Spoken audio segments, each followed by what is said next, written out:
Hello, and welcome to another episode of You Might Want to Sit Down for This Podcast. I'm your host, Kevin Von Helvet, coming to you from my home in the Surrey Langley area, British Columbia, which resides on the unceded territory of the Coast Salish territory, the Katzie, Kwantlen, Makwi, and Stolo people. I watched a documentary recently, on the Knowledge Network, Channel 5, I think that's like free kind of public access kind of TV. Explain the unceded thing a bit better. Because people have asked me what's that about, or you might be wondering what it's about. From what I understand across Canada, what I took from this doc was there's treaties between sort of different bands of Indigenous people and settlers, and the treaties went across Canada. Not everyone probably got the one they wanted or were happy with it or whatnot, but British Columbia, I think, out of all the different sort of territories of the Indigenous people, only two of them, I believe, came to some sort of a treaty or agreement. So most of this province is just basically land that people showed up on and were like, this is ours now, deal with it. And one such story was up north, near where we have a family cabin, actually. My grandparents, my grandma's still alive and kicking, like 98 years old. Grandpa passed some years ago, but they built a cabin with all my uncles and aunts way back when. And it's up like Fraser Lake. It's about the middle of the province of British Columbia, which is a massive province. And just a bit below there was a big Indigenous, I guess, territory, land, and with a lot of different people. And basically settlers came in and went, well, we got to build this dam for hydroelectric power to send up to Kitimat to run like a plant that was going to be, or a mining operation for tin or aluminum, I believe. And just fucking were like, okay, yeah, we're going to do this, and then maybe fuck off for a bit, come back, and you can have all your stuff. We're not going to screw over the Indigenous people. And then they just built this dam, and the way that the water was diverted, it flooded all of their fucking land. They burned down their homes, really shady, fucked up shit. So definitely, just worth reading about this stuff or watching documentaries or getting educated, because there's a pretty shady history here in North America, on the treatment of our Indigenous people. So my guest today is a rad dude, a very inspiring man. I met him a couple years ago, named Drake Pierre. But before I get into that, it's going to kind of go over the last couple of weeks. They've been a fun, exciting 2 weeks. I've seen live music twice in the last 2 weeks. One was just after the last episode I did, went over to Vancouver Island and saw the Daglow Abortions, an old school raucous, grimy, raunchy, by the name I'm sure you could tell, punk rock band out of Vancouver Island, Victoria. And the house party being at a friend of mine's, which was rad. And there was a mosh pit in the basement, and it was live music and moshing, and had not seen that in so long. So that was very cool. Seen one backyard party, which was cool, and people were dancing and stuff. Actually, that was really rad in the summer. But the way the basement was set up, it just felt like, it honestly felt like it was a show. It was like a proper show. And then this weekend, legit show, saw Lagwagon, classic Fat Records punk rock band from Santa Barbara, California, play the Vogue Theater in Vancouver. And that was just oh man, killer sound. I was complaining because I'm like, what? It's seated, or you would probably think a person in a wheelchair would be like, cool, everyone's gonna be sitting down now. But I do feel like at a concert, especially rock music or punk music or anything with energy, you want to be standing up. You want there to be a mosh pit. I want to kind of be able to mingle around the crowd, not just be in my one little section. So I was going into it with a bit of yeah, I guess low expectations. I knew the band would kick ass, but just I thought the vibe might be weird. And Russian Tim, the Pablo Berets opened. Gonna actually be interviewing Tim tomorrow, so he'll be on an upcoming episode. But they really got the hype going and got people standing out of their seats. And despite the fact that there was like bolted in legit theater seats all across the floor, I ended up seeing some stage dives and crowd surfs, and people were going for it, and it was dope. So it's just another one of those things. Like went out with friends, went hit a couple bars, hung out, had some food on Granville, went to a legit show, stayed over at Bort and George's place in their couch. I was like, these are things I used to do 2 years ago almost now, and it's great. Things are coming back. I guess there's definitely a tie-in between that story and this episode, because in this episode, Drake and I chat a lot about a project he's involved in called Paint the City Peaceful, which you're going to learn all about, which is just a really rad project. And essentially, after George Floyd was murdered, there was protests everywhere, of course, and a lot of them obviously going on in California, huge population, and yeah, I'd say a state that would support that cause, maybe some more than others, but I do think every state was definitely in protest, but California had some big ones.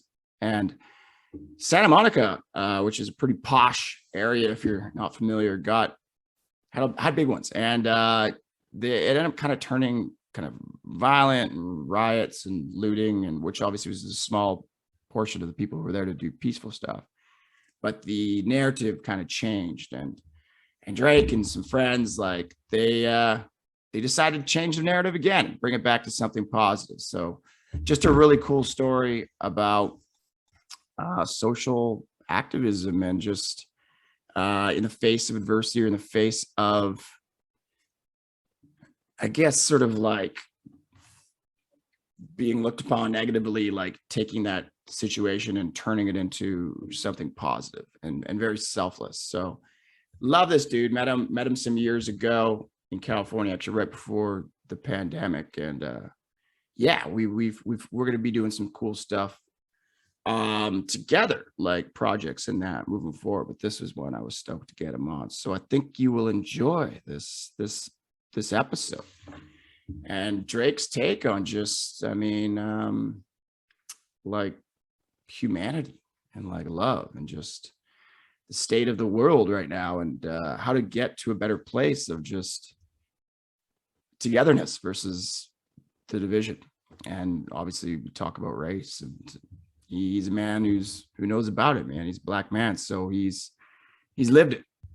And I just kind of shut up and listen, because he had a lot of very intelligent and wise things to say on the matters. So I am stoked in this episode. I'm using some music from a band called Get Dead, which is kind of, I don't know, fucking episode about life and love. And then I got a punk band called Get Dead, but it's a punk band. And, if they were called Fluffy Fucking Rainbows, or, like, oh, Cute Kittens, that's not really a punk rock name. So Get Dead, they're out of San Francisco area, I believe. I chose them. They're an awesome band. Last year's album, Dancing with the Curse, is in many people's top list of punk rock albums of the year. The song we'll be playing on here, Disruption, is definitely my favorite song of last year, and it's an absolute banger. And the tie-in was that the singer Sam from Get Dead, maybe other people in the band too, but I know for sure him. He's big into graffiti, that whole sort of, I think there's a whole underground, like that I'm not totally aware of. But there's a scene, there's a graffiti, kind of like a skateboarding scene or a snowboarding scene. There's a graffiti scene. So I figured, like, the art, talking about this art project, Paint the City Peaceful. We got a band that's about graffiti and doing art. I figured they met well together. I do these fucking intros in one take normally. I don't know. That's consummate professionalism. So just going to throw that out there as I stumble on my words. It is Monday when I record this. I am having coffee. It is about 3 p.m. and I'm still not wearing pants, but fucking whatever, man. COVID, right? Also, we got some music from Get Dead. I'm going to shout out to Mike from Get Dead for giving permission to use that. We'll be having him on a future episode. Shout out to Fat Records for letting us use the music. Comedy Here Often and Alexi for getting the sound of the audio versions out on all the streaming platforms. You can check out any streaming platform. You can find this podcast. I do all the YouTube stuff, which you are potentially watching right now. If you'd rather a visual, there's always little slideshow pictures. You can check that out. Check that out on the websites, www.sitdownforthispodcast.com, or you can find that and many other comedy related episodes at www.comedyhereoften.com.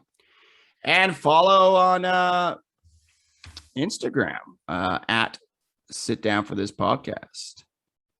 And there's also a YouTube page for it too. So I love it if you actually liked and subscribed and shared and commented, because that helps get this thing out there more and build the podcast up, so I can keep bringing you these things and just getting more listeners and followers.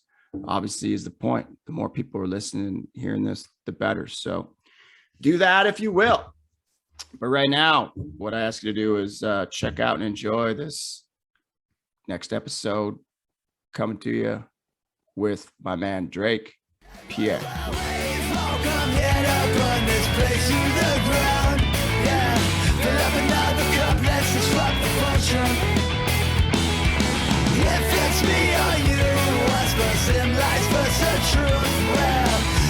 Record now. Boom. What's up, Drake? What up? What up? How you doing, man? I'm doing good, man. I'm doing good. How are you? I'm feeling good. I'm on my second coffee. You're my second interview of the day. Just had one with my buddy down in St. Thomas in the Virgin Islands, which was kind of cool, like surfer skater dude, and then a punk rock guy. And now I got you on here. Very looking similar. sexy as always, coming to us from LA, California. LA. Yeah. Los Angeles. Yeah. Well, thanks, dude. Yeah, thanks for having me. This is, like I was saying, this is like my first podcast, and I love you and I appreciate it. I'm honored. So yeah, it's excited to talk to you.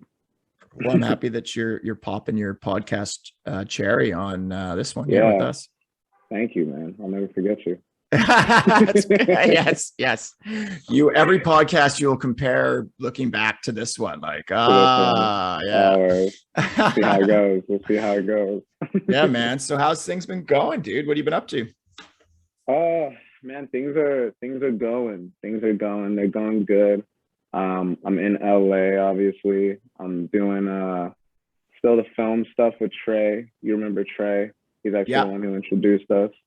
So we're full time. We've built up a team over COVID, really this last year and a half, and that's our everyday, eating, sleeping, breathing, yo. And then I'm over here. I just moved in with my best friend from Arizona. He actually came out, finally got him out of Arizona, and we just got a new little spot together in Santa Monica, Westwood area. Dope. Yeah, I'm very thankful. And and then Paint the City. I think we've talked a little bit about that. Man. Yeah, we are. Let's go back before we go into that. Let's just talk about, because it's Yo Productions, right? Yo. Yep. Yo. So what are you doing with Yo? So Yo is our production company started by Trey Turpaluk, my buddy from U of A. Awesome fucking genius kid. And like I said, he's the one who introduced us. But we are making films, dude. We're making stories. We're making podcasts. We're taking, stories and trying to adapt them into stuff you can watch or listen to, basically. And it's been fun. And I'm pretty new to the film game, only 2 years young, but it's been fun working with a team of fucking professionals. I'm already touching so much. It's all right. I told this. So just for reference, I think anyone who follows, I gave them the we could keep it clean, and I might use it for my podcast I do for the kids one day, or we can just say fuck if we want. And we're saying fuck. So we're all good. Dude, I use the F word too much. I always notice when I do stuff like this, I'm I didn't need to use the F word right there. Yeah. Don't worry. It's okay. I think when you're just hanging with your buddies too, like you're just kind of like, Yeah, fucking what, like, right? Like, yeah, you know what I mean. yeah, It's a it's great. all It's good. honestly a great adjective. Like, It's one of my favorite words for sure. yeah. It's got But a yeah, bad so name. It's got a bad name. yeah, I think it's I think that'll die. I don't know why it's bad. People don't We're really past that talk. point, I think, where there's a lot Yeah. worse things you can fucking say than fuck. Yeah. There's a lot of racist words out there. I heard There's about in the world. racist or homophobic or transphobic or like shit that actually, or Yeah. fucking ableist or what age it, like there's shit Let's that see how much actually we like, can say on the podcast. No. yeah, that knocks down, like takes, that's offensive to people because it like Yeah. it's punching down on them. Fuck is just a universal, It's a great word. it's just like sex, but it's fucking everything else. It's so much more. Yeah. It's fucking great. So yeah, this is Fucking great. definitely, we're definitely just keeping this one on the comedy So pod. this is for just wiggle your toes for sure. This is not on just fucking wiggle your toes. There's no fucking way. So tell us about Yo fucking Productions. So Yeah, you're man. what kind Yeah. of projects have you done lately that you're like stoked on? So we just finished up a project for the Chesapeake Bay Maritime Museum. They're a museum in Easton, Maryland, focuses on like maritime life and everything that's happened in the Chesapeake Bay. Yep. So really cool. Like I had never been out there. I'm from Arizona. So like my partner Trey, he's from DC. So, you know, He's he had a from connection DC. to that museum. Yeah, DC, which is on the East Coast. And yeah, so we, you know, they saw our stuff, asked us to do a little piece, a little like short documentary on their museum. And we went out there a couple times, had a small crew, and shot something like really beautiful and entertaining about their museum, and really like just kind of paid homage to it. And that's on YouTube. We've got to go out there for a little screening, and yeah, totally different than a lot of stuff I've worked on in the past. So it was really cool. And that's something we'll be submitting to festivals. Nice. Yeah. How do you find these things? Like, how are you finding? And is there something in particular you're looking for, or are you just kind of? Yeah, I mean, honestly, it's so crazy. Like every project just came to us in a different way, I would say. And that's just like the magic of like the entertainment industry and producing, you know, like there's so many people who have ideas or, you know, connections or, you know, IP or whatever. So that one, you know, that one is a lot different than what we're normally focusing on. Like right now we're focusing on like films. So that one kind of came just like through DC and Trey's network. And then another one that we're doing right now is Late Radiance, which is a beautiful story written by this guy named Parker Croft and Aaron Golden. And they're like one was like an actor his whole life, and Aaron's acted, produced, written, and they're like best friends. And they're actually one of the first people that Trey introduced me to out here. Like one of the first like Hollywood people I ever met, you know? Yeah. And like they've been, you know, they've done some really cool stuff. Parker directed like a freaking All American Rejects video.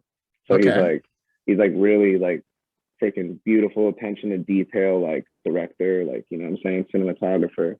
And he had a script that him and Aaron had been working on for 4 years. And, you know, they saw us at Yo kind of legitimizing ourselves and building a team and a network around us. And they actually asked us to produce that with them.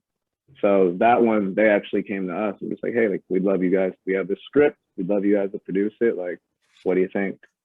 Which is rad. And I'm assuming what you want, like people just to come to you and be like, yo. Is that why it's called Yo? Fuck. Is that what it is? That's so perfect. No. Yeah, but I love that. It comes up all the time. But yeah, no, dude. So that's like totally ideal. I was definitely an honor, definitely like, and exciting, and something that we're gonna take like very serious, you know, not for nothing. But yeah, that's the ideal way. But Yo, why Trey uses like started with the word Yo, was just his dad. Like his dad's like a Philly-born dude, like definitely his idol. This was always like yo, you know. Yeah. So it's kind of like an homage to his dad. That's cool. Yeah. did you leave Arizona and head for LA hoping to get into like the film industry or TV industry or Hollywood, or was that? No, actually, no, I didn't. So that's like, it's funny because I always loved the film industry, like my Yeah. whole life. Like I actually did, like, there's a part of me that always wanted to be in it for sure. Yeah. And like even as a kid, I like tried out for like, like when they come through Phoenix and be like, we're looking for, age 6 to 12-year-old, Like like come extras try and out. stuff kind of thing. Yeah, like I Yeah. did I did like one or two of those, but my mom's like, just like, this thing's a scam, and like we never did it again. Yeah. And so yeah, I don't know. And I played sports my whole life. So until like I got to college, that was when I and stopped playing sports my sophomore year. That was when I got transitioned into like entertainment. And I dove like straight into like music and events. And I did like a lot of concerts and like club nights and stuff like that, and ended up running a club, and booked doing all their events. And then basically through all of that, I met my film buddy, this kid named Ziggy Ziegler. Shout out Zig. And we teamed up and did a film and events company. And so with him, he ran the film whole side. I would like orchestrate the events, and we moved out to LA to kind of do that. So it was really all music focused, I guess what I'm saying. Yep. And then when I moved out here, I met Trey like my 5th year at U of A, and we were like instant buds.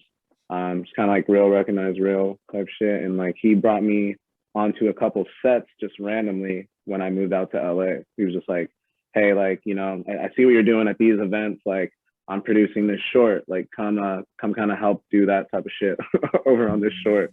Yeah. And I was like, cool. And I did. And that was kind of how I got my feet wet. So I worked on a couple projects with Trey before, when I was like fully focused on like music events.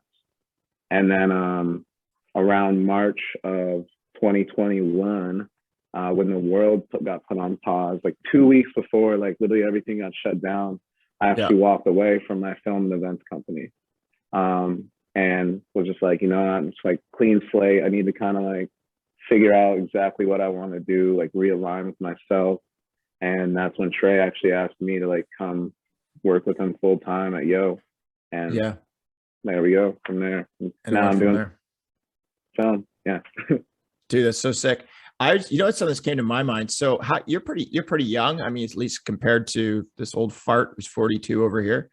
But I'm thinking like, is there a thing in like, cause you're probably younger gen where you grew up with like phones and all the technology and it's like second nature to you. Like, and then there's probably like old Hollywood types who are like sticking to like the old school. So is there like an opportunity right now to come in and be like, fuck, like we don't need, like, there's just different ways to do things that probably the dinosaurs don't recognize that the younger generations like, fuck no, you just do it like this. And there's a whole DIY kind of culture to it, I think. Yeah, for sure. I would say yes and no. Like Hollywood and making movies, it's like such an art. I've learned, that like the old Hollywood ways of like doing stuff, like obviously it's different. Like they were shooting on like film, so like you had like you could get like 3 shots of something, or like when you got the good shot you had to print that one, like, and you wouldn't have the other ones. Now with digital, like you can film all day, you know what I'm saying? It just goes on a card. So like that, just the industry itself, like everyone now, as technology has gotten like a lot more advanced, the independent like filmmaker now has a lot more opportunity. It's just a lot easier and cheaper to make like a high quality production. So there's definitely that. But then there's definitely like, it's definitely in a transition. There's the old Hollywood, a lot of like the ways of doing stuff are definitely preserved as well. But like old ways die hard, right? Like it's just tradition and it's like, this is the way it's done kind of thing. And we don't want to change, or I guess, I mean, it depends, like kind of, or you mean more like in like making a movie, or kind of just like thinking like fucking, like you and me and a couple buddies could get like our phones which film in HD and probably make a little short, and like, you can edit shit. I can edit shit on my computer at home. Like you can kind of make it obviously there's, I mean, I don't know. I just feel like you can kind of go in that way with not as much, maybe. I guess. Okay, I see what you're saying. So yeah, so like production wise, yes. Yeah. Like, but where like traditions and just the way things are done come into play is like you can make that, but like no one's gonna see it. You know what I'm They're not saying? gonna, Yeah, or like it's not gonna get funded. You know what I'm saying? Or like you're not gonna get Brad Pitt in your short. You know what I'm saying? Like you have there's definitely like a process that tech doesn't change, that like you really have to like get down and kind of get into in order to even like get a meeting. You know what I mean? Yeah. It's pretty wild. I bet. And I know just even talking to Jeff, because that's where we met, like who co-authored my book, like just sort of him being a writer and like going to meetings and just getting kind of a glimpse into the world. It's there's a lot of people going after the same dollars and the same kind of connections in that, right? So but it's cool that it sounds like you guys got your own thing going where, you know, people are coming to you now. Well, we got lucky with, thank you. But we got lucky with that. I'm not lucky, but I wouldn't say everyone's coming to us. But well, not everyone yet, but after they see this podcast, fucking every fucking person out there is fucking coming to you, buddy. Yes. No, but like it's definitely like, how to explain it? It's honestly so human, and that's what like Trey told me from the beginning. Like that shit is so real. Like the whole thing is very human. Like meaning like the reason like we as a production company, what we're trying to do is we're not just trying to make like one movie right now or like two movies. Like we're really building like a studio. Like we're really building something to last. And what like legitimate production companies do, I believe, and what we believe is, and what they say is, you have a catalog. You don't just have like, you're not all in on like, I'm making this one movie. And that's, once again, that's production company. Like if you're a director, an actor, might be a little bit different, you know, but for what we're doing, producing, like making the shit, we don't just have one project, you know, like I'm looking at a list, like right here, like we have like 10 plus, you know what I'm saying? Like, but there's an emphasis, there's a priority, and like it's not like we're working, it's not like everything is going into production, but this is where like relationships and kind of like earning your keep come into play. Is like, we, you know, say we do this project with so-and-so, they probably have 5 projects in their pocket that they want to get made. We have 5, you know, we'll sit down, we're like, hey, like you do this, okay, you like this, here's what we got, you know, they'll be like, here's what I got. And if there's, you know, some crossover, now we might co-produce something together, right? And so, you know, like I said, we have all these different projects that we're looking at, and that but there's, you know, there's some that we're really focusing on, there's some that are like on the back burner, and there's some that are potential. And, you know, if something happens next week, that project that's, you know, number 3 that we thought was hot and cooking might just not even happen anymore, you know? Yeah. So now it's like next one up type shit, you know? Yeah, dude. Have you guys considered producing any wheelchair porn? Because that's something I'm thinking about getting into. I haven't, but we're open, man. My people talk to your people. We'll talk after the podcast. On that note, is there like a dream project that you like? What would be like if you were like, this is what I want to, this is if I could do one thing, or if I have like, what would you go after? What would you love to fall on your lap? Good question. It's a good question. I've actually been exploring that with myself. It's kind of just like, what do I like? Obviously I want to produce some right now, and I'm going to produce some, but like there's different levels of producing, and I want to, you know, take my own story or a story that I find out in the world that really resonates with me, and that's what I want to make, right? So I've been kind of honing in on like, what you know, what are those boxes? What are those, like, what is it that I want to say, you know? I really want mine to be like very just fucking, I just want it needs to matter at the end of the day. It needs to matter to me like so much. So that's, so I don't have an exact answer. So like an extension of your voice, or just things that you're passionate about, or something that inspires me, something that I'm very passionate about. Like Yeah, that's man. what I don't want to just make like a cool movie, and that's why I love like who we're working with in our team. Like literally, none of these are just like, oh, this is dope. Like no, it's like all of this shit matters. Like it's resonating. Like there's a real story to be told here. So for me, things that matter for me definitely. One thing. I mean, I don't want to say them, you know, because they haven't happened. But like, Yeah, yeah, yeah. Bob, you know, like Say what one. you If we're can. yeah, if we're talking like a existing IP out there, because like I don't know how much you know about films, but I'll just like keep rattling shit off. Yeah. Um, like how it really works too. Like almost every movie that we watch, like most 90% of them are books before that. Yes. So why that is basically you want to make a movie, you find, you know, you need IP, and then you adapt that IP into a movie, a TV show, you know, a TV movie, whatever it might be, a limited series. Yeah.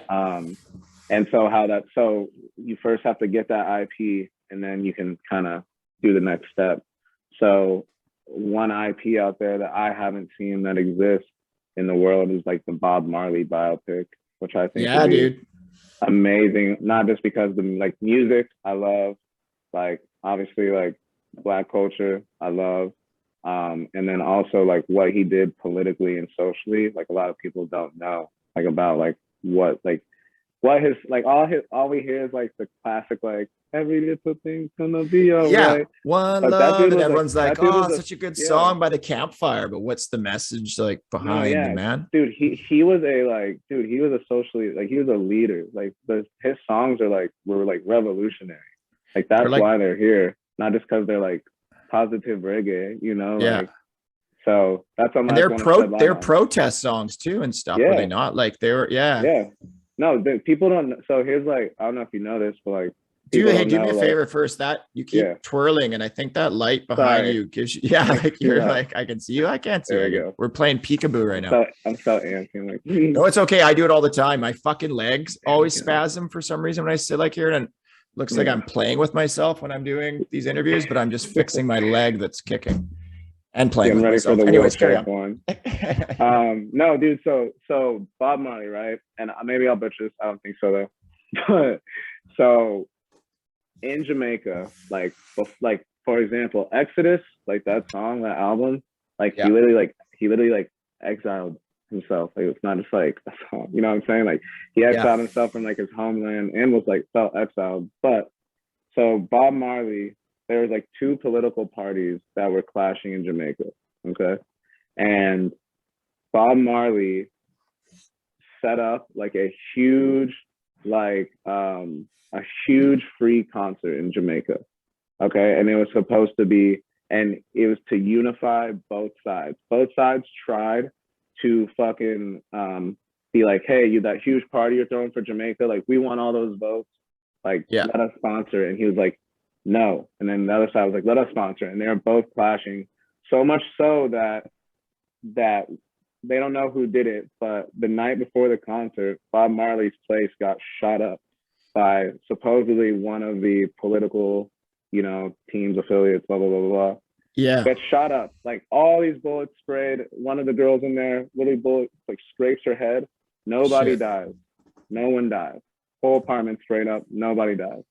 The next day, he goes on stage still and performs in front Yeah. of everybody, and then brings both political candidates out and has them shake hands on the stage in front of everybody.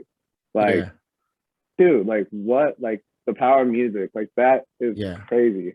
Like, just I don't know. I think that's so powerful. Like, imagine if we did something like that today, like through a free concert Dude. on the White House lawn, and then like got like freaking Trump and Trump's Trump and gone. That Biden to like douchebag, shake but he's coming hands. back, isn't he? Yeah, he might. But Yeah. yeah, man. So that just goes to show like things like that. That's what I want to make, and I'm still figuring it out. I like that, man. I read Bob Marley's book many, many years ago. So that's kind of coming back to me. Some of that stuff, reading about it. Just an amazing man who sadly died young too. Like he had so Mm-hmm. much to give, but he gave so much in his short life. Mm-hmm. And it's cool. He's still got family Mm. out there. Like I think he's got like sons like who are Oh yeah, still he's got a going bunch out. of songs. Yeah, Yeah, that are yeah. playing and like touring and Mm-hmm. keeping his name and legacy alive. Yes, Fuck yeah, sir. man. Yes, sir. Well, you so what and then you've got another cool fucking you're just such a busy dude, man. I like your ambition and tenacity and just fucking go-getter attitude. Like, I don't know, you've got a Thanks, lot of man. balls in the air. Back to the Yeah. wheelchair porn. No, but you tell us about the other project you're involved in, which I believe um. Okay. called wheelchair porn. No, that one I shouldn't talk about. Oh, The you one I'm can't. texting you about, no. I can talk to you about Paint the City, but That's that what I'm talking that. about. Oh, okay. I thought you were What's the talking other about. fucking one we're talking about? I want to know. We'll talk about it off air. Yeah. Uh, Paint the City, yeah. So Paint the City, man. I feel like I'm just talking so much about myself. Well, that's kind of But the thing. And I guess just that's to what make you this feel is. better, check this out. I did an Yeah. interview with the shaman from the Amazon named Don Ron Wheelock recently. And That's so yeah, it was cool. He does like ayahuasca retreats. And I got a comment on the YouTube video yesterday from a very polite person who said, "Hey, to the interviewer, we came here to listen to Ron, not you. So stop talking." And I was like, I need to shut up and listen. So honestly, that's a good point. But by I think you're popular doing demand, I'm going great. to shut up and fucking listen. Yeah, cool. That's funny. All right. Reading the comments. All Just right, in case they're so watching now, I just interrupted you. yeah, They're yeah, like, I yeah, told you to yeah. fucking shut up. All right, so let me get in the frame. So Yeah. Paint the City Peaceful is, how do we explain it? We are basically like a art nonprofit that focuses on creating art with impact and intention. So like basically how we started is, there's so much I want to say right now, so I'm trying to like seduce it. How we started, man, was last year. We got lots of time. That's true. Last year, I'm sure you're like hip to, what happened with like the George Floyd. Oh, for sure. Yeah, the whole Yeah, yeah, man. Fuck that yeah. whole the whole thing. So around that time, young Drake, old Drake, was still like, was kind of getting to that point, like where I told you when I left my group, my little like, when I moved out to LA, I was with a group of people Yeah. where we had that film and events company. And then right around March, right before COVID, like I said, I was like spiritually at a point where I needed to realign with myself. And I like left and like found a new spot and new people and new everything. And after that, and since then, I've really been like just trying to align with myself and my past and like, my universe and my world and like what that is and what my values are. So along that journey, I started realizing like I know how to get events, I know how to do concerts and activations and shit like that. Like, and it's all great, it's all fun. But like I need to give back. Like I need to do more. Like I need to like bring more positivity to the world than just like a fun concert or You need like to a do fun your night. Bob Marley. I mean, honestly, I need to like just impact. Like I need to like shed light on like the values I believe, especially because apparently they're not believed, all around me, Yeah, or man. at least by everyone.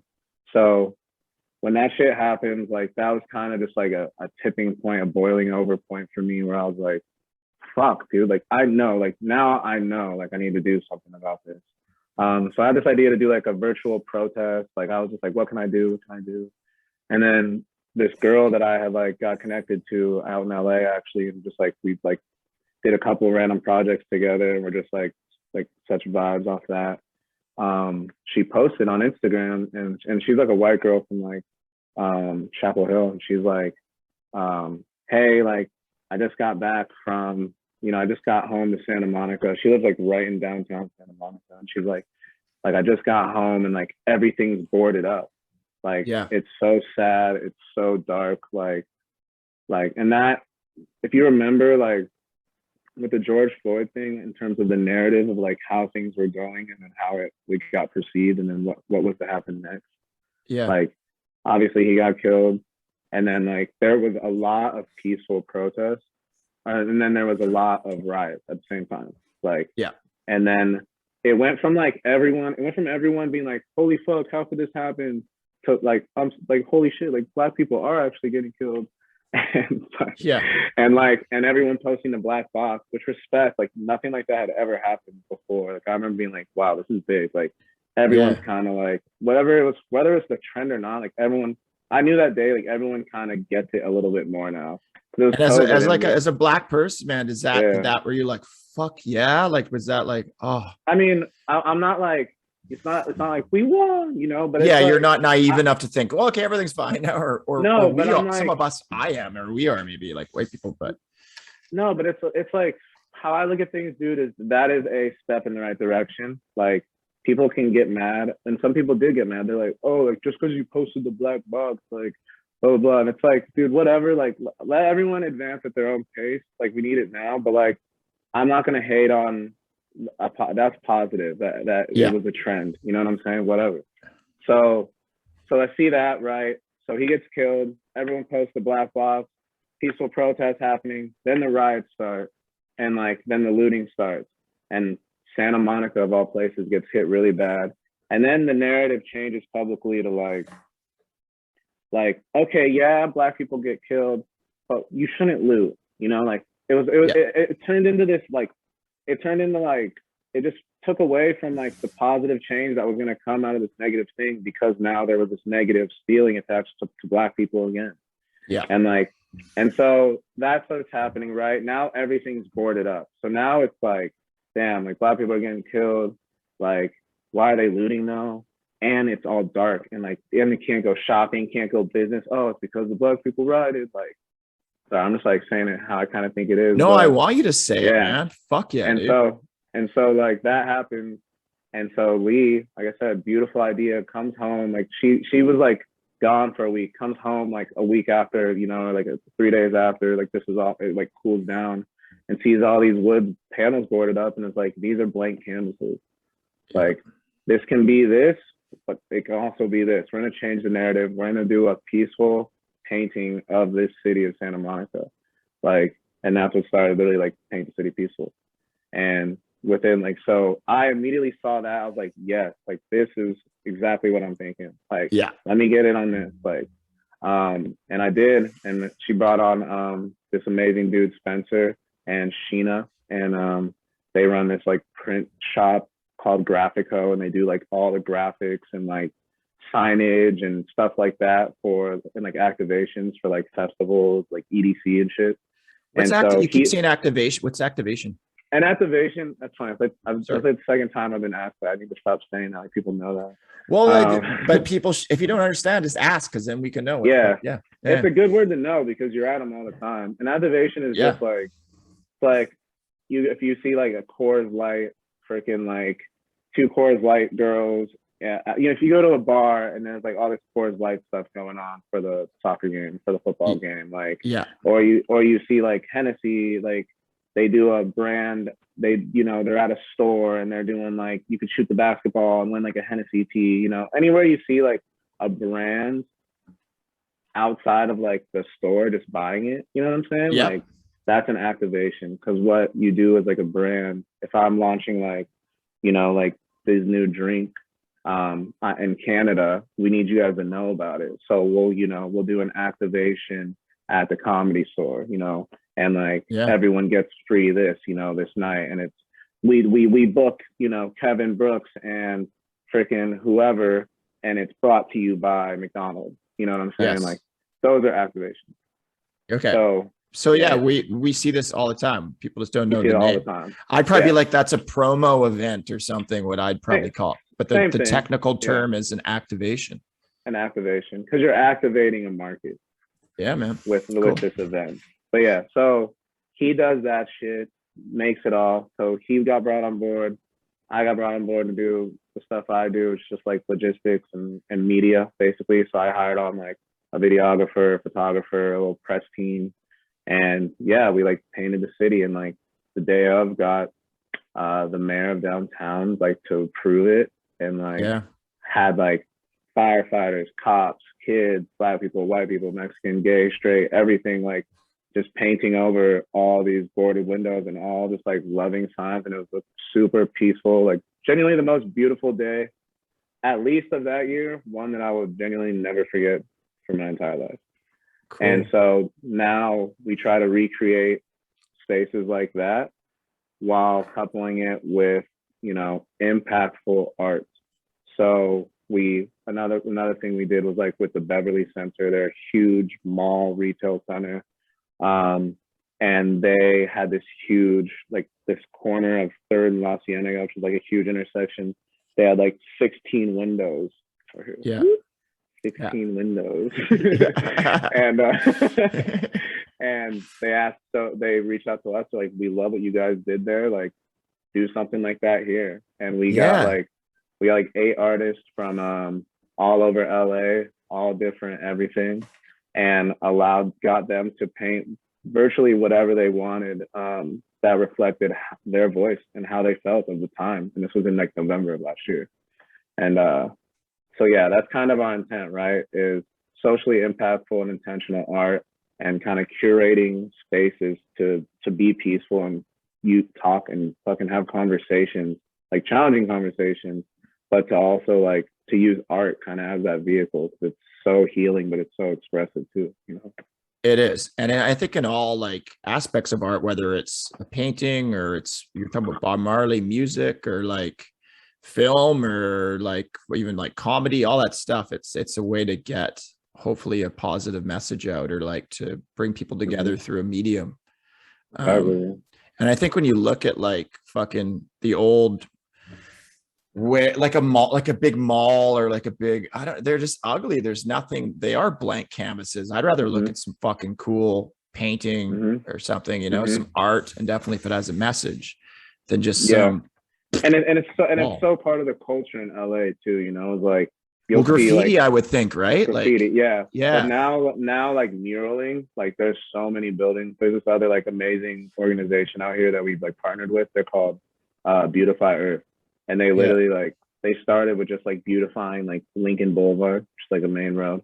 And they just like have made a whole platform for artists and businesses. Like, hey, you got a blank wall, you want it covered, like put your picture here, fill this out, we'll get an artist there, like boom. Yeah. You know?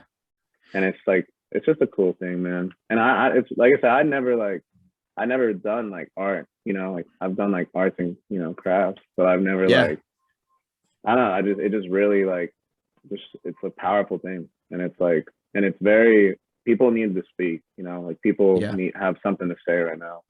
And art's like a cool way, definitely a real way to do that.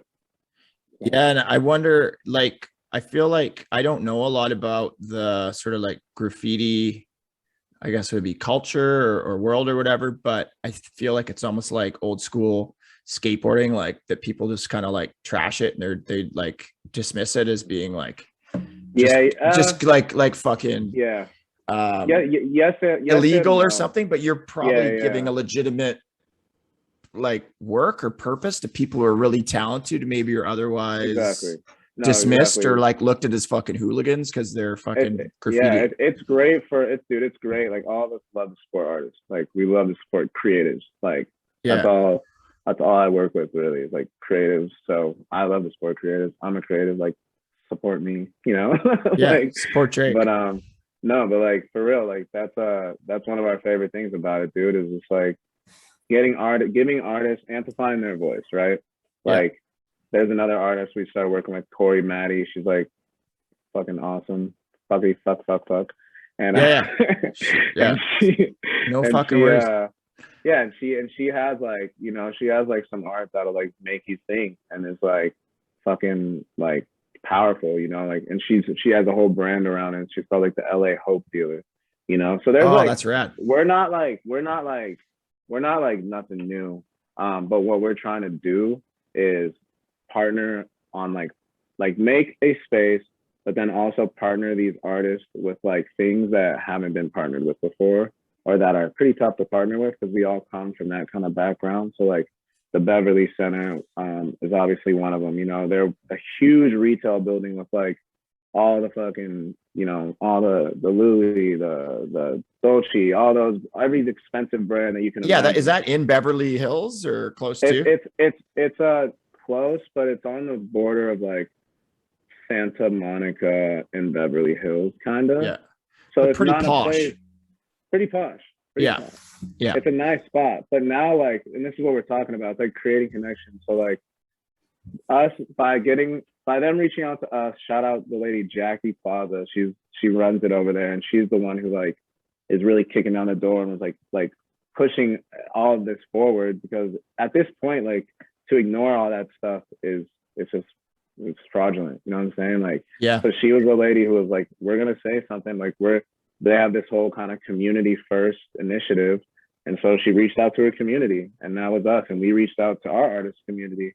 And now you have like people who literally like used to be like living on Skid Row, who are now artists, like teamed up with like the head of like the Beverly Center. You know what I'm saying? Like talking, creating, having conversations, like, Yeah. and that's another big thing for us, is like really connecting these dots between like corporate, like the community, and the art, like an artist. And is there like, and I'm guessing like, because you could, like you're saying, there's like people who are maybe like just they're in poverty or whatever, but they're artists. Like I don't know how many people I met on the street who have a guitar and fucking are amazing musicians, but maybe Yeah, because of exactly. circumstances or maybe just some bad choice, whatever, something kind of led them down a path where they're disadvantage. And once you're already on the fucking street, it's real hard to get off, right? So to be able to like take people who have like passion and talent who are dismissed by the public, sadly, just because they fucking live on the street, to people who have corporate dollars who socially, Yeah, their responsibility should be to spread the wealth and share it. yeah, and all these artists It's like are an getting equality paid. thing that provides opportunity to like, Yeah, and yeah, it's just, yeah, and it's just like it's just, yeah, it's, you know, we want to like, we want to unify, we want to create peace, yeah, right? Like we all, like, yeah, you have to actually do that shit. Like you can't just like market to these people or invite them out. Like you have to literally like make a connection, you know. And yes. so we're using these things as, you know, just another possibility, like to literally create that connection through art. And right now, We all like love art. we do on some level. Yeah, And even if you don't know, like, I mean, art is all around us, really, yeah, right? exactly, If you don't maybe exactly. recognize it. Um, and I think like sadly, like George Floyd was such an event that the world finally saw that it starts that conversation. Sadly, it came to that kind of a thing. And obviously it's not fixed now because it's not all better because there's still Black people dying Yeah, at the hands of police. And just, I mean, I mean, I'm sure you could go on. yeah, I shouldn't be the it's one okay going on though. about it, right? But No, I mean, no, you're right, dude. I mean, it provided an it's just the opportunity to have world. that conversation, and Yeah, it's a start, right? yeah. You gotta have the conversation, dude. Like you really like you can't like people. We can't just yell back and yell like you're wrong. Like it's a real conversation, and a lot. I don't know the answers to end racism, but I know that you Yeah, do have to understand both sides, and there needs to like there's a lot, I don't know, there's a lot of ways it can be done, and all we're not saying there's ways it shouldn't be done, but the way that we're trying to just like push forward is like, let's talk about it, you know yeah, what I'm saying, in a peaceful way. Like we invite you to paint, like white supremacists, we invite you to paint too, you know, like literally this yeah, isn't like, this is like, we're not saying like, we're not posting no racism, like we're like, hey, like this is a peaceful space, these are artists that like live in this community, like this is how they feel, you know, yeah, and then come on out and like express yourself. And so an interesting thing that happened with that is like, dude, so we did all that painting, right? We painted over like literally like 100 buildings or like 100 businesses in downtown Santa Monica, right? yeah, And one of the main ones that we did, and where we actually had like, we like got like a microphone and kind of like at the end of the day kind of just like rapped and thanked everybody and had some people speak. We did that right in front of REI. And REI is like a big, you know, like camping like brand. Yeah. And they have like kind of just like a main spot, a good spot for like the stairs that everyone kind of gather around. And we did that, right? Had some beautiful art on that thing. I would say after that, we literally that day we met a woman, a black woman, whose son had gotten actually like her black son got murdered in Santa Monica. And we ended up just meeting her that day, and she was so inspired that she she called her daughter. They came, they're both like so inspired to see something like this happening. Yeah. That they basically like became, they had their own foundation, but they basically became like part of our team. And we had them talk, and she delivered like a heart like wrenching speech about it.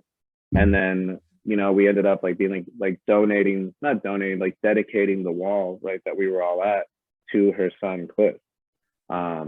And fast forward, like people found Cliff's friends find out about this, like they see like his name, and they start meeting there like every like Thursday, Yeah. something like that. Like it literally becomes like a memorial wall for Cliff, like bringing together people that haven't talked to each other in years, like Donna, his mom, his sister. And then that goes on for like a month or like a month-ish, and like around the third or fourth time, the lady at REI like sees a bunch of black people gathering there, and like basically, from what I gathered, either called the police or threatened to call the police. Doesn't matter. Fast forward to a week later. It matters, but it doesn't matter, because what happened was a week later, in the midst of the night, actually on Juneteenth. This was on Juneteenth. So because that was June 6th, and then on Juneteenth, so this was like the 18th. It got overnight. I would say almost every like heart, black fist, or name of any of the, you know, African American people who got murdered out here in the last like year and a half got covered over with white paint. Oh man. Yeah, like literally just white paint, nothing else. Some things said ALM on it, meaning like All Lives Matter. But they would let, if it was a pink heart, a blue heart, a yellow heart, a green heart, a black heart, those are also there, black heart painted over in white. Yeah, dude. So we invite everyone out to paint. Yeah. Let's talk about it. Yeah, I just don't even understand, man. I'm a fucking white as you can get, blonde hair, blue eyes. And now I'm in a wheelchair too. So I'm just like, everyone's like, I don't know, fuck, he's not very threatening. I could run upstairs or climb a tree and get away from the I don't think if me and a bunch of people in wheelchairs were sitting in front of a building, anybody would call the cops on us. But I can't even understand. Pretty well. And you've lived with that your whole life, right? And people they just see black people and they're like, must be bad, must be trouble. Some people do, man. Some people do. Yeah. Unfortunately. Fuck. But, you know, that's just the world. But that's what like, look, dude, like, and I don't blame people for racism. I really don't. And you shouldn't, because like, it's just the time we're in. Like, I didn't choose to be in this timeline. Neither did those people. Yeah. They didn't choose their history, you know. But that's why I think, once again, going to like our collective conscious as a humanity, like those things could exist because of how we exist. But as times change, you know, like your racist 9-year-old son now might have a phone and see everybody posting black boxes and be like, what's this? And be like, oh, like, wait, everybody else thinks like black people are normal, you know? You know, like, like, what the hell, Dad? Like, I don't know. Like, why is this? So, you know, I think that's a way I try to look at it, and I, you know, try and be smart. My dad was very conscious of that. My mom's white too, so like that, going back to like shedding a light on stories that I want to tell, like, and why I'm inspired behind this is like the life I've lived. Like, I've been around white people who loved me my whole life, you know, like literally since the day I was born. You know, like, and I've been around black people who love me, and I've been around white and black people who love each other. You know, like, so to me, this like non-coexistence is like what the non-coexistence that exists is the opposite of like the life I've existed in. Yeah. That being said, I had to obviously I've experienced it, so I know it's there. But I guess what I'm saying is I know the other side is there too. And Yes. like that's what I want to shed a light on. And that's what I want to like show people, I guess. It's like And live. it's like a learned, because I would think racism's a learned thing. Like you don't just I don't think anyone comes out of their mama's vagina and is like, oh my Yeah. God, a fucking Chinese doctor. Like, what the fuck? You know what I mean? I wanted a white guy No, or something like that. So no. it's learned from probably family and friends and the people that raise you. It's definitely nurture, not nature, I think. Yeah. So it can be maybe unlearned or better. Not being racist can be learned, and what better sort of medium to use than something non-threatening like art Yeah. was No, what you're yeah. doing. Yeah, man. It can we can just we're just gonna push it forward and it'll get solved someday. Yeah, dude. Well, and yeah, man, at least people are more aware now, and there's, Yeah. people like yourselves and everybody involved in the project you're doing is making steps towards it. Thanks, And man. are you like, are you pretty much in LA, or are you branching out, or are you hoping to go like make this a US movement or a global movement or a Yeah, do I you, mean, right now we're definitely LA because focused. LA is pretty big, so you Yeah, you're not going to run out pretty of big. fucking walls anytime soon. No, but Yeah. I think we first need to like, just get our intent out more in LA. And it's like Yeah. if we prove a concept, if we kind of get our whole ship together in LA and build something that, works in LA, I think we believe it's something that can work nationwide and then ultimately, hopefully, something that can work globally. But that's actually where we're at kind of as an organization right now is building a just sort of like art experience that is something that we can, do in LA, but Yeah. also other places. But it all once again it comes down to like we're not trying to sell art, we're not trying to like make we're not trying to make a film, we're trying to like do something that really works and has like an impact. So Yeah. it's figuring out something that is nationwide going to have impact and globally have impact that's authentic is like hard. Well, and you're young too. I mean, you're a Yeah, young organization, so it's all in due time, but yeah, you've covered a lot of ground, and you're building a great foundation already. So no, I don't even right. think there's really a need to, I mean, obviously it can be in the back of your mind, but Yeah. get everything going in LA, and then Hmm. as it'll organically spread, let her go, and if you've Yeah. got her established and rocking down there, it'll just be that Hmm. much kind of Yeah, easier to no, kind of spread it, right? exactly, dude. And And obviously, like when like my millions of followers listen to this podcast, like it's your phone's be ringing off the hook. I cannot wait. I cannot wait. Don't You got my don't sit by the Instagram, right? phone waiting for that. But I do have one connection in mind that I'm going to talk to you about when we're done with this. That Oh, just cool. a light bulb went off. Yeah. So yeah, well, what we're about to do, last thing I'll say on Paint City is we're about to do the Beverly Center again. So awesomely enough, like the like 12 murals that we painted last November have actually been up until they're still up right now. Yeah. So we're repainting but re-impacting. So we have this concept that I don't want to talk about or can't talk about yet, but that we're gonna do on those windows again. But this time what I'll say is it's gonna be kind of like one big piece versus like all these individual pieces. Like it's all connected kind of Yeah, so thing it's gonna in be theme or in. all of that. Yeah, Yeah. you had it. Connected is the good word to use. Okay. Done. Yeah. That's going to be Yeah. that's your activation. Nice. Hey, Yeah. didn't you, and you said you're doing, did you say you're doing stuff like on trains or something like that too, or with the, On trains. or not on trains, but because there's a big train or like transit. Oh, Is it train? that's a yeah, the like the rail, like Yeah, the rail. Yeah, like the light rail or whatever the heck you call yeah, it. yeah. Yeah. That's a dream. That's definitely a dream project Yeah. of ours. But nothing popping with that yet. That's like that's a toughie. Yeah. Yeah, we need to get connected to the city of LA better to do that. I actually like emailed like the president of the metro trying to set up a Zoom. Didn't go well. So I'm too busy. I'm like, bro.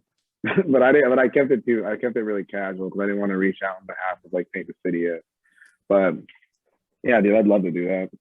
Cool. But nothing new with that. That basically what I want to do with that. I'll just say it. We wanted to just like get art. There's a trail that goes like from Santa Monica to downtown, and we basically wanted to get artists from each of those communities to paint. And so, if anyone knows anybody in the city of LA, like the government part, like that's what we need, or basically the transit part, because it's like, it's basically a government ran thing. But there's a lot of loopholes. But I think they'd be interested in it, but we have not pitched it to them yet. I've got another person I'm thinking of connecting you to now, who does all like cyber security, but also really cool artistic. Anyway, maybe could. Well, my people talk to your people. What did you make a trip out? I was going to have you on here a while ago, and then you said you were going while you were in DC. You were going to go visit somewhere? Did you make that visit? We did make that visit. Okay, cool. That's the project that I thought you were talking about when you asked me about Paint the City. Okay, so can I not talk about that then? Don't. If you can't, you can't. It's so funny. I hate being. I sound like such a douche. I'm like, sorry, you can't talk about that. No, I don't think so. No, people do that all the time, man. Really Certain things can't be. Right. You have to wait until it's time to talk about them. So what we're talking about is Drake went back east, and he went to White Castle and had a burger eating contest. Yes. Did you try their vegan burgers? Because they're fantastic. I did. I had their vegan burgers. I had the shake. I had the sliders. It went well. It was a good. Do they have a vegan shake now? Castle. Do they have a vegan shake now? Drake goes to White Castle. Is that your next film? Oh my god! Drake and Kevin go to White Castle. Back. Let's fucking do that. Dude, have you ever been to White Castle? Do they have those in Canada? No, not that I know of. But I seen the shows, obviously, Harold and Kumar, and then. I think it's just what a great, I don't know if that was like a promotional thing through White Castle. That's what I was literally just thinking. I was like, did they do that on purpose? They must. I mean, they got them on board. Like, is that how they got that fucking stupid movie? Because I mean, it's awesome. It's hilarious, but like, they're like, it's genius. And they're like, you know what? We'll go to White Castle. This is like, just like a 2-hour long commercial. Yeah. And obviously White Castle has billions of dollars probably. So I wonder, I'm going to look that up to see if White Castle like funded that. That's that is question. So smart. Yeah. Because I will say personally, I'd never been there and I'm like, I got to fucking try this White Castle. Yeah. Stuff honestly, out. Overrated. But I think so. I mean, it's fast food. Yeah. I was surprised when I got there that there are all those little, I think you can only get sliders. The sliders. Yeah. That's their thing. Yeah. Yeah. So, and which is good, but also like I hit the one, I think in Queens. I was in New York City and I was like, I know they're out here. And then I've had it in Jersey as well. And in like out of Chicago, and the vegan ones are good, but I mean, traveling, man. I used to be, I miss it, but I've got hopes that that's true. I got hopes. Are you going to start traveling again? I've got some bookings in the US for like the new year, but like they're on paper and some are in the works, but it's just like this waiting game where you hope there's not like a fifth wave or whatever the fuck. Everything seems to be pointing towards praying for you. Yeah, thanks, dude. Like positive stuff right now. I did a couple live presentations this month. The border for Canada for us to drive into the US is opening, I think at the end of November, middle of November, which that's been closed. That's been closed since pretty much the very beginning. Can you fly? You can fly, but there's a lot of you can't drive, which I don't know. Yeah, I mean, I don't. It doesn't really make sense, right? But that's wild. For myself, like I live maybe 15-20 minute drive from the Washington state border. So we live a place where people are always commuting back and forth. And sometimes, a lot of the times I used to anyways, like if I was traveling, I'd drive down to Seattle and fly to Seattle because it was just easier to kind of fly, whatever. Right. So, anyways, there's some hope. And I think that's at this point with what we're going through. And I think anytime in life when things are down, you grab onto any glimpse of positivity or sliver of light and just go with it, man. And it's about fucking time, man. It's almost been 2 years, you know? Yeah, I know you love that shit, dude. So I hope it comes around. It will come around, but I hope it's soon. Yeah, man. I appreciate it. And then I come visit you and hang out again too. Yeah, man. Come out to LA. Yeah. Have you ever been up to Canada? I have not, dude. I've been up to Seattle. I didn't know you were that close. Seattle. If you next time you're planning on coming to Seattle, it's only about a 2-hour drive to where I'm at, and then I'm maybe like Vancouver's maybe 2.5 hours, you know, and it's a sick city. But if you want to come up here, what do you live in Vancouver or like? I live in like the suburbs, so I live basically like say LA. I live in I don't even know. It's 35 kilometers, so it's like 15 or 18 miles or something. It's not far. Using the metric system. Yeah. We use the metric system up here in Canada. Us weirdos who don't use all you weirdos around the world using the metric system. Because that imperial system, the numbers really make it easy to. It's so weird, dude. It's so weird. It's like I genuinely couldn't. What's fucked up too is I couldn't even tell you how kilometers and shit work. Well, I could tell you how it works. I couldn't tell you the distance. I know it's based on 10, you know? It is. It makes more sense, but I know I'm like the math sort of equation to like, I don't know what word I'm looking for, but if you wanted to break it down, like it's like you double the miles and then you add 36 and then you divide it by 2 and then you subtract. Like it's the most fucking stupid math thing that you would never remember. Did you guys have to learn our system growing up in Canada? No, we're like, fuck those stupid Americans. If they want to be stubborn and just be like, nope, this is the way it is, we're like, fuck it. Yeah. But is that kind of the general consensus of Americans in Canada? Like kind of what you just said? I don't think there's a bit of like it's pretty close. There is. I just sort of threw out a stereotype there, but there is a bit of that. I think there's sort of there's a bit of a vibe that like Americans they're kind of arrogant, they're kind of closed-minded and don't really know what's going on in the rest of the world and don't really care, right? Like it's like America's the best place and who gives a fuck, like whatever. Yeah. We're America. Yeah. Which I seen a thing of Sarah Silverman's podcast a while ago, like a girl from Norway called in and was like, I hear all these Americans saying America's the best, but they think that, but no one else does. And it seems like there's some problems. And Sarah was like, I think that's the problem is we don't want to address, we're kind of too proud to be like, there's some shit, which that's probably, a big part going if we on wanted right now, ties into what you're talking about, that nobody wants to kind of accept there's a problem. But accepting there's a problem isn't really a sign of weakness. Fucking pretending everything's okay is more of, denial is more of a sign of weakness than accepting there's a issue and going, we got to figure this out. Yeah, we're going through we're going through like an identity crisis in America, I think. You got a little slap in the face that I don't think you've had for ever, maybe. Not for a long time. Yeah. Not in America. Yeah, actually probably not in this country. No.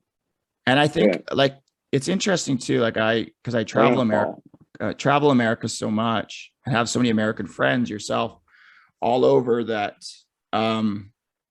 it's not, I don't think it's so much, it is, I don't know. I've met so many good people. I've been to so many places and I don't know. It's just some of the policy and the politics and whatnot, but there's issues everywhere, right? So you guys are just on like, I mean, 75% of our channels here are Americans, so everybody's watching your shit around the world. Yeah, that's the funny part. That's why we think our shit doesn't stink, because we're like, we make all the movies. We're we're like the popular kid of the world. We're like the most popular kid in school You of the are, world. but Yeah. everyone kind of, but there's like a secret kind of resentment. Too. Yeah. Yeah. Yeah. We're popular. We're like the popular rich kid. It is, but it's funny though, because people are like, I mean, I watch like documentaries all the time and a lot of music stuff. And it's like, all we ever want to do is like go to America, which is like the land of opportunity, like to like, cause that's where you can blow up if you're, I mean, in arts That's or whatever. true. Right. So, but at the same time, yeah, there's this like, it's like this love hate thing. That's, do you guys in Canada, like, because I don't know, I'm sure like with being from America, like obviously I'm so consumed in like what's going on here, you know, like, but I try to be, yeah, for sure. Yeah. That's right now. But because we're like a reflection of the world, you know, like we have people from all over the world here, so everyone kind of wants their thing. But that being said, I feel like because of that, like we're not as I agree with that. Like we're not as in tune, just on a common like level, with what's going on in the world, or we're not as like, not everyone knows everything, but we also now are like everyone's like support this, or like this is going on here, so it's kind of overwhelming. That being said, being from Canada, a place where like it's just not as like everyone's talking about Canada, you know what I'm saying, all the time. And it's like, do you think that people genuinely like are more aware of what's going on in like friggin' China, Australia, you know, like Russia, because are you more, would you say people are a little more worldly, or is it more actually the opposite? Like it's more just like, oh, we're just chilling in Canada. Like, I don't know. Yeah, that's a good question. I think because I don't know what's happening. It's almost like we get a lot of our information. I know myself, a lot of it's filtered through an American media outlet, which is interesting. I'm not watching Russian news. I'm not watching sort of Chinese news. But I mean, of course, if you're watching the news here, they're covering global affairs. I would like to think through a, what is it, objective? Is that the word I'm looking for? That it's not, there's no angle, or there's no like, is that like I don't know what the fuck I'm trying to say, but you would hope it's somewhat pure and you're getting the real deal. I think even here though, people like, I know just in my comedy, I have this bit where I'm talking about this news anchor that ends all of her segments. She's like a national news, one of the big three, and ends everything with bye-bye, like bye-bye, but like bye-bye is how she ends. It's ridiculous. So I have a joke about that. I would just, like everything's terrible, but bye-bye. Do you guys have like a CNN, Fox News, or do you don't also get those channels? So that's the thing. So here, so that's interesting. So where I was going with that is that I bring up, and I think a lot of the people in clubs now are younger. And I think I'll be like, does anyone watch the news? And it's like, nobody fucking watches the news. I think part of it is because it's fucking depressing, because even here in Canada, you're still, I mean, violence sells, man. Like the opening story on the news is like, it's the car crash, it's the murder, it's the kidnapping. If it bleeds, it leads. It's sad. Yeah, that happens here too, right? So I think people they're overwhelmed with social media and just so much negativity. They just don't want to fucking, they don't even watch it. But then I don't think people are consuming as much.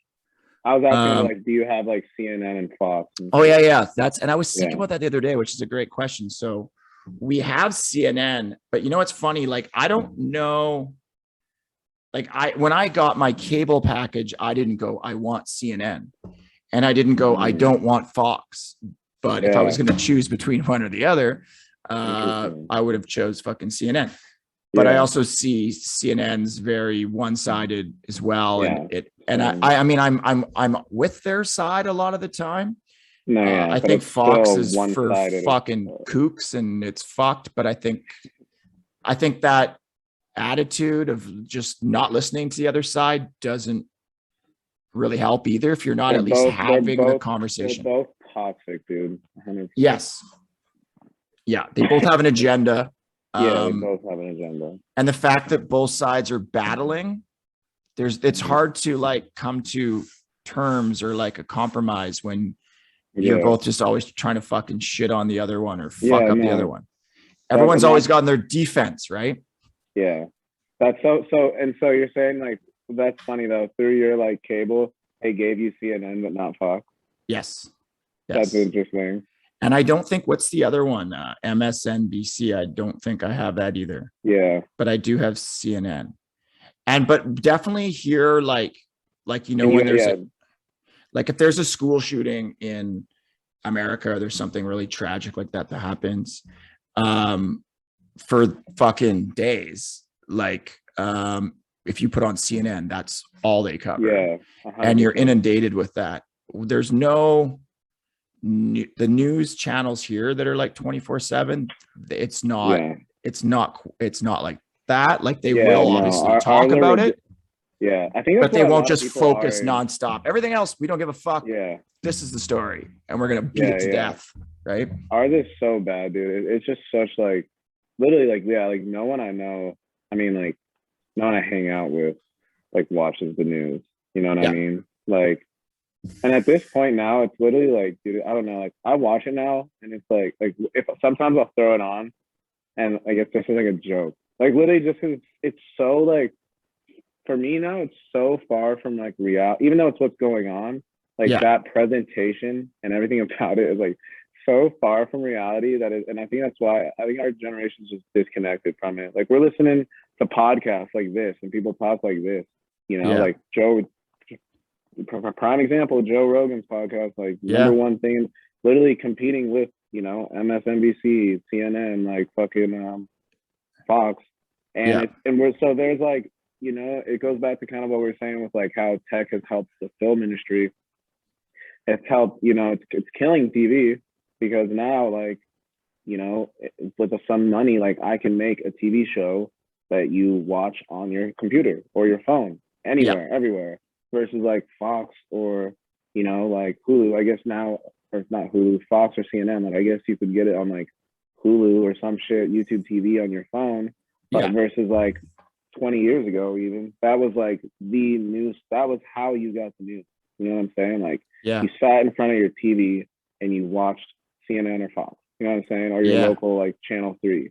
Now, like, dude, most people I know get their news off fucking Twitter, to be honest. Yes, like, which has its challenges too. Because no matter where you go, there's an agenda, but I mean, the mass media is so corrupted because there's so many dollars behind it, and it's like, there's like one person or a small group of people who pretty much owns most of the media. Did you see Joe Rogan's little post? Like, I keep quoting Joe Rogan. On Chappelle? He's real. No, I like reposted it on my story yesterday, if you saw that, but it was a compilation literally of all these news channels and like their segments, and it was like CNN, like it would be like MSNBC, like, report on this, brought to you by Pfizer. Like, and it was literally just like 20 of them in a row, just like, brought to you by Pfizer, brought to you by Pfizer, brought to you by Pfizer. So like, going back, like, if Pfizer's doing your hospital's activation for, you know, if Pfizer sponsors your hospital's like gala for fucking $1 million, like, your hospital better be fucking selling Pfizer. You know what I'm saying? Like, it all works the same, you know? Yeah, there's just like we're not gonna have a Modelo activation.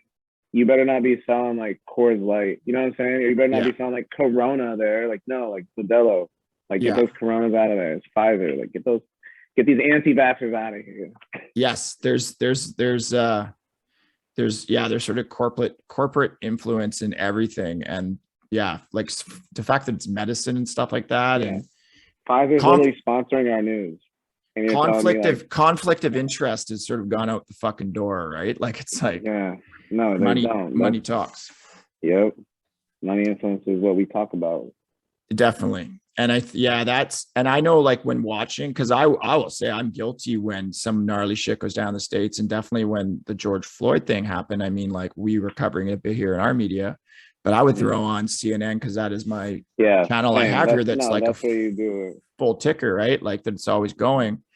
But anytime you're watching CNN too, like, I mean, every commercial break, it's the same fucking commercials, and they're all like 90% are medicine. They're like depression pills or I mean, you know what I mean? Isn't Which that is ironic? Yeah. yeah, like no, it's like they're selling fear, making people stressed out, and then trying to sell you Yeah. drugs that'll fucking help with your anxiety. Like, and it's Yeah. right there in front of our eyes. Like that, it's so obvious. It's kind of like the Yeah. Donald Trump, where it's just so obvious that you're like, no way, he didn't Dude, fucking say that. That's not that's a happening. good point. I never even pieced those two together. You're literally so right. Like literally, we know they're the fear, but then they're also selling you the medicine in between the fear.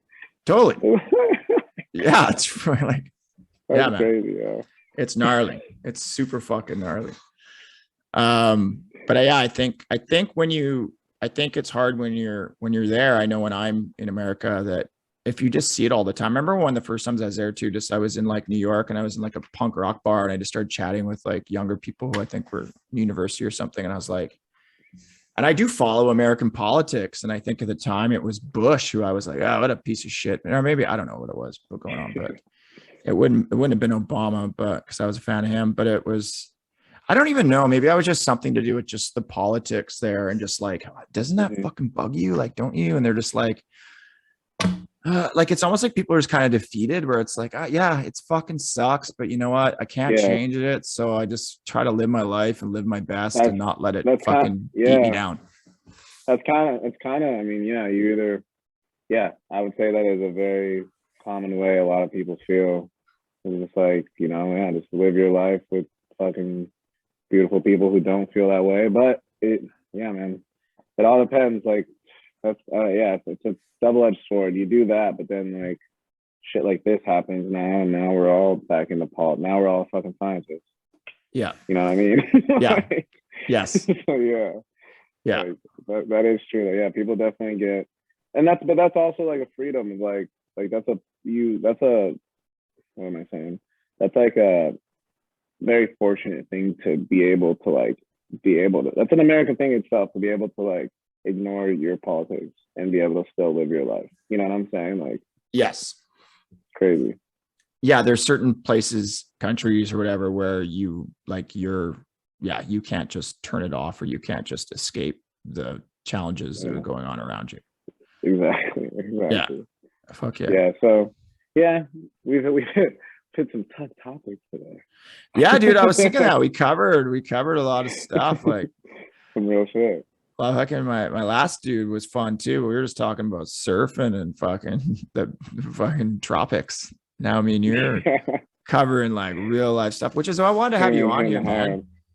You know, and I want to have everybody who's got their own kind of message and story and like life experience. And like, I'm stoked we could, finally connect and do this because, man, from the time I met you, it's connection. I knew you're a good dude and I know you're doing good things. And I wanted to be able to, get you on here to share your story and share your voice. And man, hopefully people check you out. And if all about the segues over here, if you want someone to check you out, where they find you, man? Where do they? So yeah, I'm on MySpace. No, sorry. Oh, is MySpace a thing again? My AIM name. We've been actually asking. Like we did this at our last two like business meetings. We're like, "What's your AIM name?" Well, what was your AIM name if you had? What the hell is AIM, Eric? You might be a little too old and Canadian for this. But yes, AIM was like the both. first. Sorry, AOL was like, AOL. I know AOL. Yeah.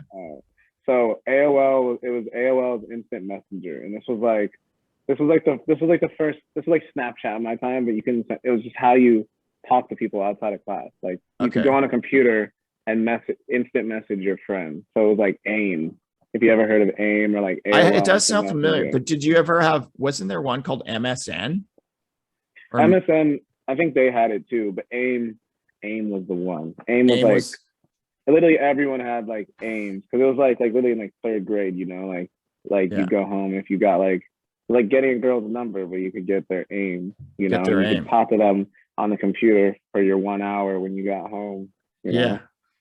Yes. Yeah. But anyways, to answer your question, I'm on Instagram at my name, so just add Drake Pierre.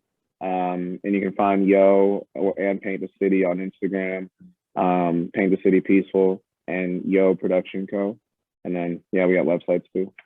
Cool. and I will Yeah. put up all those links at the end of this too. But and if people, are you looking for artists? Are you looking for people to kind of get involved? Are you looking for volunteers? Are you Yeah, looking for sure. sponsors and Yeah, people anything. who are like want to get People who connected with wanna, this? yeah, anyone who wants to get like in the mission for Paint the City, like please hit us up. You have ideas, you want to help, you want to paint, like we're just a network of people trying to do some beautiful and impactful shit. Yeah. For Yo, same thing, like anyone in production, yeah, we're always like meeting new people, like totally open for anything. So Yeah. I'll take it all. And thank you, dude, again, like for real, thank you for having me. Like this is cool. I felt the same. Like you're a fucking rad ass dude from day one. Yes, sir. And then when I saw you, speak to those kids, at the one time me and Steph went. Yeah, down in San Diego. Obviously I already loved you, but I was like, wow, like this is real. And it was like an extension of who I met on that stage, and it's right here too. So thank you, like for real.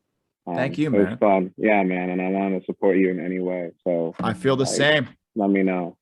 Wheelchair Maybe porn. we can talk. Yeah, man. Like when you get that wheelchair porn deck, let me know.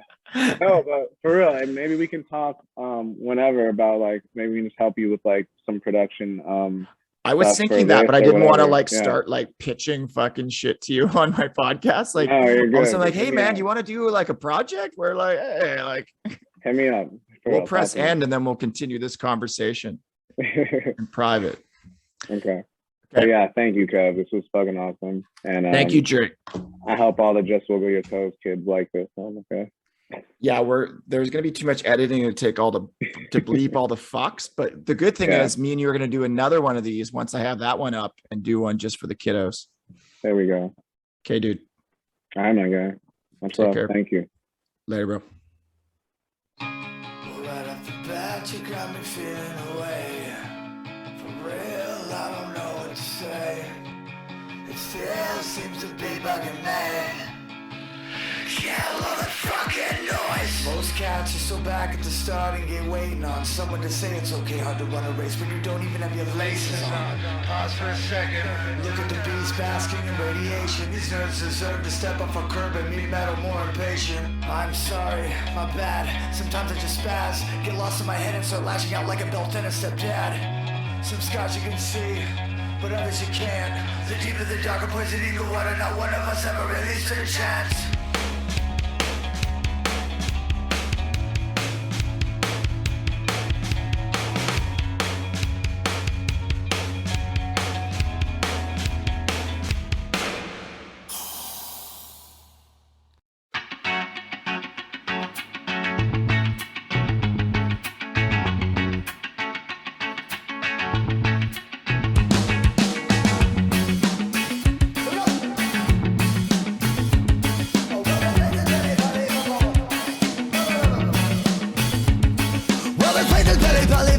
Strange cases, a million ways to fall in love with all of the mistakes. It's a perfect place to keep up with the pace and navigate a maze meticulously engineered to make a payday. Hey, hey, who are you? What's your deal? What you coming to take? Are you for real? Are those your friends? This is a respectable place to keep your heart red. We turn the plummet, fuck the dumb shit, make you dance until we leave the corners of your stomach.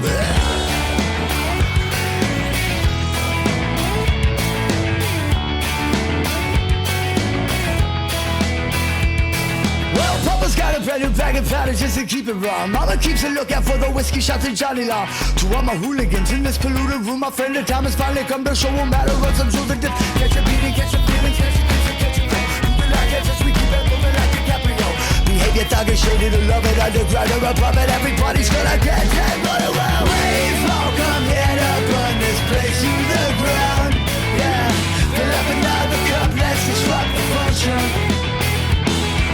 If it's me or you, what's the sim lies for some truth? Well, take color, let us up the function.